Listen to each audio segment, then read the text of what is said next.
c'est un réchauffement qui est exceptionnel dans le contexte des derniers 1500 ans. C'est-à-dire que ce n'est pas quelque chose qui fait partie de la variabilité naturelle du climat. On est dans une situation différente pour l'évolution de la température, mais aussi pour l'évolution du niveau des mers ou la fonte de la banquise arctique. Donc c'est vraiment un phénomène nouveau et qui témoigne d'une accumulation d'énergie finalement dans la machine climatique.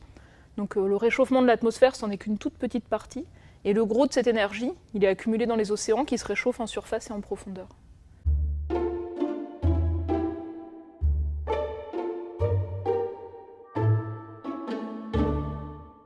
L'évolution de la température moyenne à la surface de la Terre, elle va dépendre de plusieurs aspects. Elle va dépendre de la quantité d'énergie qui est accumulée par le système climatique. Ça va dépendre de l'effet de serre, et ça va aussi dépendre de facteurs naturels, comme l'activité du Soleil ou des volcans. Et puis ensuite, elle va fortement être modulée par les échanges d'énergie entre l'atmosphère et l'océan. Ce qu'il faut bien voir, c'est que dans le réchauffement qu'on a observé, l'évolution de la température de l'air, c'est seulement 1% de l'énergie en plus. Le gros de l'énergie en plus, 93%, il est stocké dans les océans. Donc toute petite fluctuation des échanges de chaleur entre l'océan et l'atmosphère va moduler finalement la température à la surface de la Terre.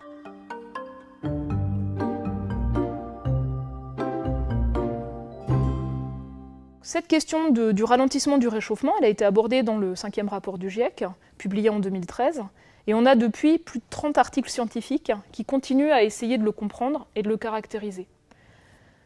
Donc ce qu'on estime aujourd'hui, c'est qu'on a eu un léger ralentissement de l'activité du Soleil, on a eu une activité volcanique un peu plus forte que la moyenne, ça a un tout petit peu atténué l'augmentation de l'effet de serre due aux activités humaines, et surtout, on a eu davantage de chaleur stockée sous la surface de l'océan Pacifique, donc qui, au lieu de réchauffer l'atmosphère, s'est accumulée légèrement en profondeur. Ensuite, les questions qui restent ouvertes, c'est de savoir, après ce ralentissement du réchauffement, à quoi s'attendre. Est-ce que cette chaleur qui a été stockée un peu davantage sous la surface de l'océan, en particulier l'océan Pacifique équatorial, va ressortir? Est-ce qu'il faut s'attendre à une accélération du réchauffement dans les années à venir, les décennies à venir? Ou est-ce qu'on a simplement gagné du temps pour l'adaptation?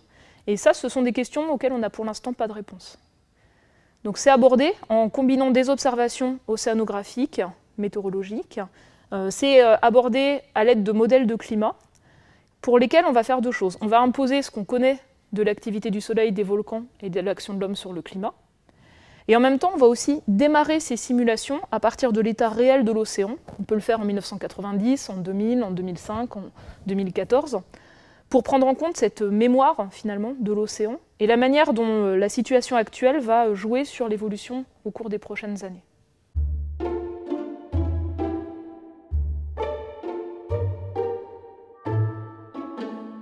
Quand on prend en compte l'augmentation de l'effet de serre et la réponse du climat, donc on va le modéliser avec des programmes informatiques qui représentent le fonctionnement de l'océan, de l'atmosphère, de la surface des continents, de la banquise et leurs interactions. Chaque modèle de climat va produire une variabilité, d'une année à l'autre, d'une décennie à l'autre, des phases de ralentissement, même de léger refroidissement, jusqu'à une vingtaine d'années, et puis des phases de réchauffement plus rapides.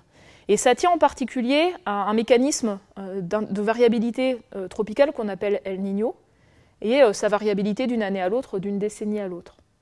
Donc ce n'est pas une surprise que l'évolution de la température globale ne ressemble pas à l'évolution de la composition en gaz à effet de serre dans l'atmosphère. C'est vraiment quelque chose qu'on attend. Par contre, le vrai défi pour les sciences du climat, c'est d'arriver non pas à faire des projections d'évolution du climat à 30 ans, 50 ans ou plus, mais à partir de l'état actuel, d'anticiper sur quelques années la trajectoire la plus probable, c'est-à-dire faire des prévisions climatiques. Et ça, c'est vraiment un objet de recherche vif en ce moment.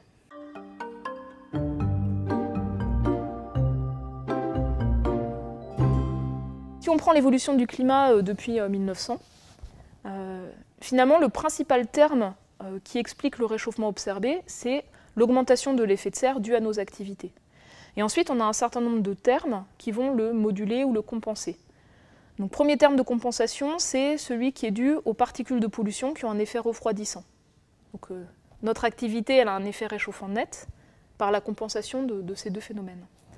Par contre, d'une année à l'autre, on va avoir des facteurs naturels qui vont moduler l'évolution du climat. L'occurrence, les cycles de 11 ans du Soleil vont moduler typiquement de 0,1 degré l'évolution de la température globale. Donc c'est un signal faible mais qui est présent. Ensuite, ce qui va jouer très fortement, c'est l'occurrence d'éruptions volcaniques majeures, comme le Pinatubo en 1991, donc par l'effet parasol des particules, qui va faire un coup de froid pendant 1, 2, 3 ans, avec peut-être même une réponse à plus long terme du côté de l'océan de surface. Donc ça, c'est un terme essentiel pour comprendre l'évolution du climat d'une année à l'autre ou d'une décennie à l'autre. Et puis enfin, les échanges d'énergie entre l'océan et l'atmosphère, et en particulier l'occurrence d'événements El Niño qui réchauffent le climat global, ou La Niña qui, à l'inverse, ont tendance à le refroidir, vont jouer un rôle dans la modulation de l'évolution des températures d'une année à l'autre.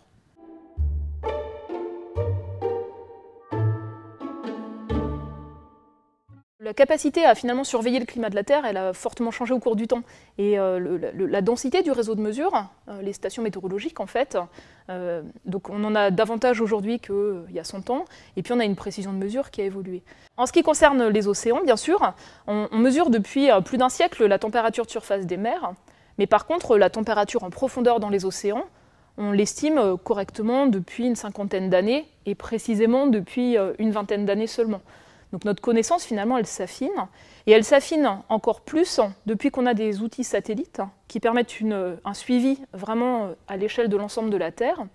Par exemple, la banquise antarctique, on ne savait pas la mesurer. Avant 1979, le premier satellite d'observation qui permet d'avoir un suivi de la banquise autour de l'Antarctique ou autour de l'Arctique d'ailleurs.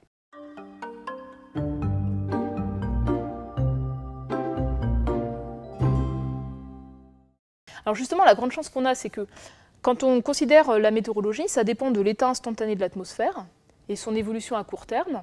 Puis ensuite, on oublie cet état initial parce qu'il y a un caractère chaotique au mouvement des vents.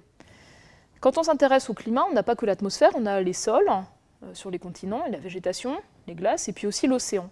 Et on a une certaine mémoire importante à travers la quantité d'énergie qui va être accumulée dans l'océan. Donc quand on s'intéresse à l'évolution du climat, on a une capacité de prévision par le fonctionnement énergétique finalement de ce système sur le long terme, sur des échelles de temps de dizaines d'années à même plusieurs dizaines de milliers d'années quand on s'intéresse aux variations passées comme les variations glaciaires interglaciaires. L'exemple qu'on peut donner, c'est une analogie, c'est pas un exemple parfait, mais si vous soufflez dans un ballon, vous n'êtes pas capable de prévoir exactement où chaque molécule d'air va se situer au cours du temps, mais vous savez très bien que quand vous soufflez dans le ballon à la fin grossit. Et c'est un petit peu la même image qu'on va donner par rapport à la réponse du climat à des perturbations de ces échanges de rayonnement avec l'espace. Là où on a le plus de certitude, c'est sur le fonctionnement, je dirais, à l'échelle planétaire. Et là où ça devient plus délicat, c'est quand on va de plus en plus finement à l'échelle de la région, parce que, évidemment, à cette échelle-là, c'est la circulation des vents et des courants marins qui aura un effet déterminant et qu'elle est plus difficile à anticiper.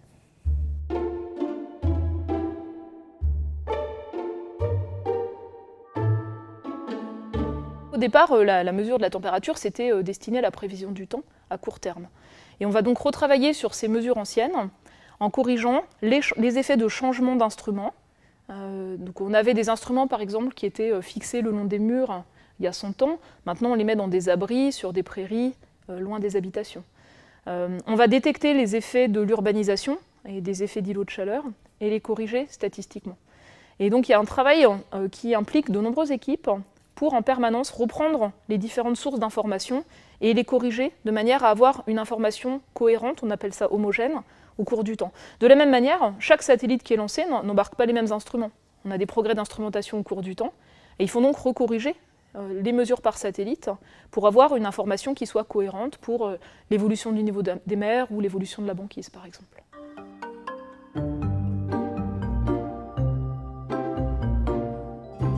Dans mon propre travail, je confronte des mesures météorologiques anciennes avec des archives naturelles du climat. Par exemple, on va confronter sur la région de Fontainebleau des informations tirées de l'analyse des cernes d'arbres, des anneaux de croissance des arbres, avec des mesures météorologiques anciennes, et on voit un excellent accord. Et ça, on le voit dans de nombreuses régions, c'est-à-dire que malgré des incertitudes qui sont plus grandes, les évolutions qu'on détecte dans des séries météorologiques très anciennes, elles sont confirmées finalement, indirectement, par la manière dont le climat s'imprime dans les milieux naturels. Ça peut être des coraux, ça peut être des glaciers ou des anneaux de croissance des arbres.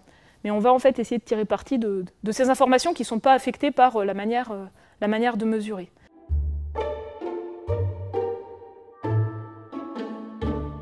Le réchauffement, il est sans équivoque, mais le terme de réchauffement, il est aussi un peu, il cache une facette importante de l'évolution du climat, puisque ce n'est pas simplement une histoire de température, mais c'est aussi une histoire de niveau des mers qui change, c'est aussi une histoire de cycle de l'eau dans l'atmosphère qui est modifié.